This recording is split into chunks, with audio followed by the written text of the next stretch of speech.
Hello there, welcome to another episode of the Allotment Dram. This is a series of short videos where we sit and talk about different whiskies and the surroundings of our North London allotment.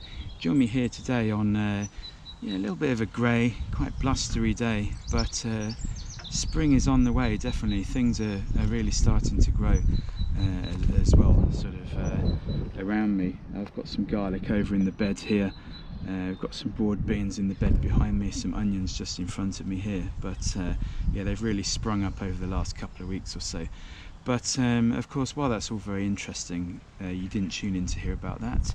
You tuned in to hear about whiskey. And what is the Allotment Dram today, I hear you ask? Well, it's a bit of a cult classic, I have to be honest, and it is the Glendronach 18 years old. This is nicknamed the Allardice. And this is, I say cult classic because it's one in the big sort of sherry monster, sherry bomb category. Because Glendronach's really known for its use of the old sherry casks. Got quite short, fat stills. This creates this sort of heavy, oily, quite viscous spirit, and that type of spirit works really well with the old sherry casks. And in fact, the name Allardice refers to James Allardice, who was the founder of the distillery. He founded Glendronach in 1826. Glendronach means Valley of the Brambles, by the way, in the local Gaelic. And he's quite widely regarded as one of the first people to actually go out and try and match the type of spirit he was making to a specific type of cask. So he went travelling around, particularly around Europe, trying different sort of wine, fortified wines, sweet dessert wines, to try and find sort of what worked best with this sort of heavier, oilier spirit that he was producing. So if you go to the distillery, you can actually see this lovely old Victorian, sort of early Victorian sort of ledgers, where they're documenting where these different casks are coming from, and particularly Jerez in the south of Spain was, a very sort of prominent choice. So this was a time really where people were still, the sort of early to mid 1800s was really a time when people were filling, if they matured their whiskey at all. I mean, a lot of people drank it, literally straight off the still. If they aged it at all, they were aging it in whatever they could find. There was no real strategy. So James Allardice really was at the forefront of that, and still carries on today. This has been matured in 100% first fill Oloroso sherry casks. And if you see sherry cask on a bottle of whiskey, 9 times out of 10 it's going to be Oloroso sherry. This is a sort of medium dryish style of sherry, quite fruity, quite nutty. But what else can I tell you about Glendronach? Well, as I say, 1826, founded by James Allardice. It's in a small hamlet called Forg, which is in rural Aberdeenshire.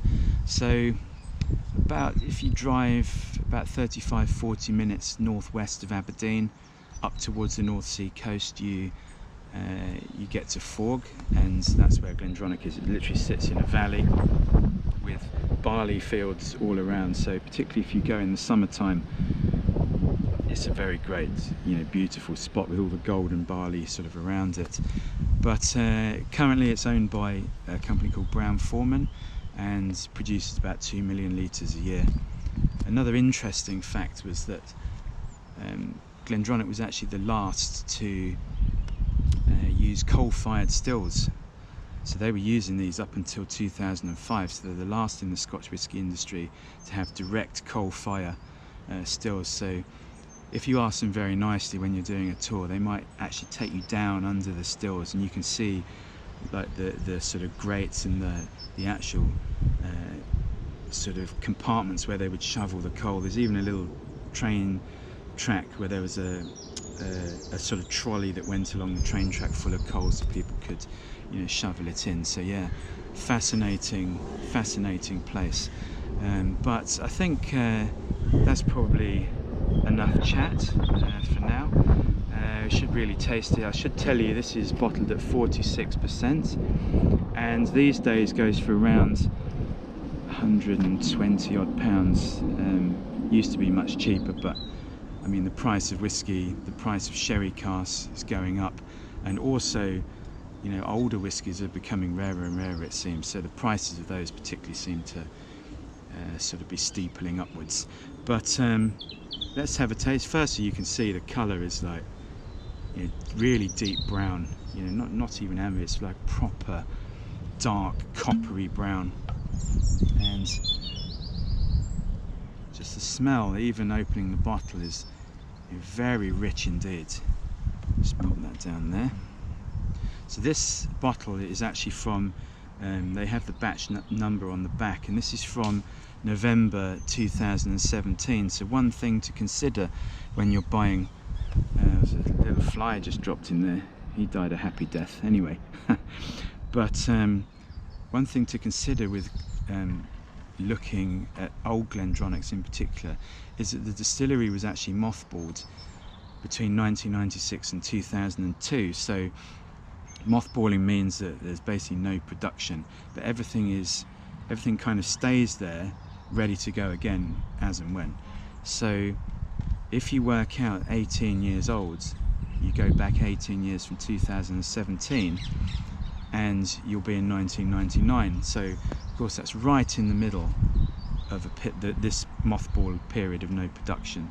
So if you think about it, this has to be at least 3 years older, so it has to be at least, what, 21 years old, and could even be a little bit older. There could be some older casks in there, because different casks are mixed together to make the batch. So, you know, you're getting, even though £120 is a lot of money, you're getting, you know, something a little bit older than that.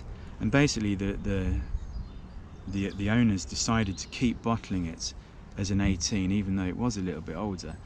But now, of course, you can go back and it's going to be close to a true 18, because they have the stock from the early 2000s. But yeah, I think we should have a smell and a taste. But the colour, like, just amazing. Like, it's really dark brown coppery colour.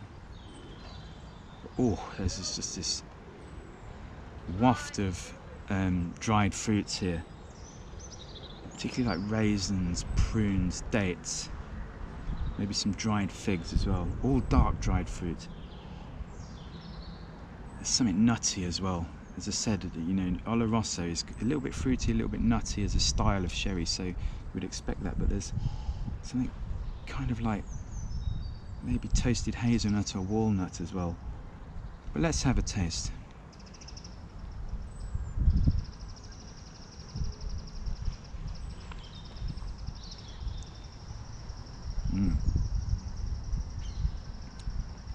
Oh my goodness, that's big, rich, bold, very complex, lots going on.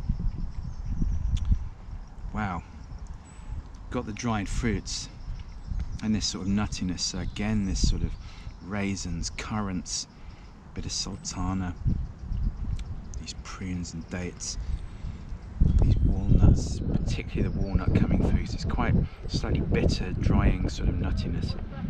And there's also like a dark chocolate and some candied orange peel as well. And you could say the combination was a little bit like the sort of chocolate orange, you know, the thing you get with the segments, and it's got a little bit of that. But there's also some caramel, some definite sort of sweetness, but there's also some savouriness as well, getting some spices. I'm going to have another taste.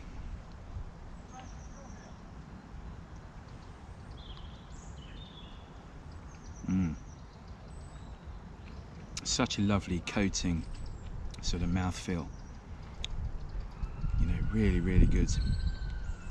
Bold, big, you know, this is what you get with these big sherry bomb, sherry monster type of whiskies, especially first fill for that long. You know, you think that's 18, but it's over 20 years, and in reality, that long in the sherry cask is going to give you so much. There's always this savoury quality I'm noticing a lot more now, almost like an umami, you know, quite tannic oak, quite drying, quite sort of like Christmas mulling sort of spices in there, Christmas cake maybe as well. But yeah, what a great whiskey. You know, as I say, cult classic. You know, people that's a big plane going over somewhere. But this always happens. Always something always like a helicopter or a plane, or someone walks past, or someone starts a lawnmower or whatever. But hey, that's the beauty of sitting here rather than in my living room or my whiskey cupboard at home. But yeah, what a lovely whiskey. Really would urge you, if you're a fan of this big sherry cask style, it's bold, rich, sweet, but then of course with this age you get the savouriness as well. As I say, it's almost woody umami quality. You know, I urge you to try Glendronach in the first place because they're very well known for it, very fine exponents of this style. But also, you know, particularly try this 18 because yeah, it's sort of world renowned really as one of the best of this style. So I think without further ado, we'll leave you to get on with whatever you were doing before you happened upon this video. And from myself and the Glendronach 18-year-old Allardice, we will bid you farewell, and we'll see you again soon for another Allotment Dram. Cheers!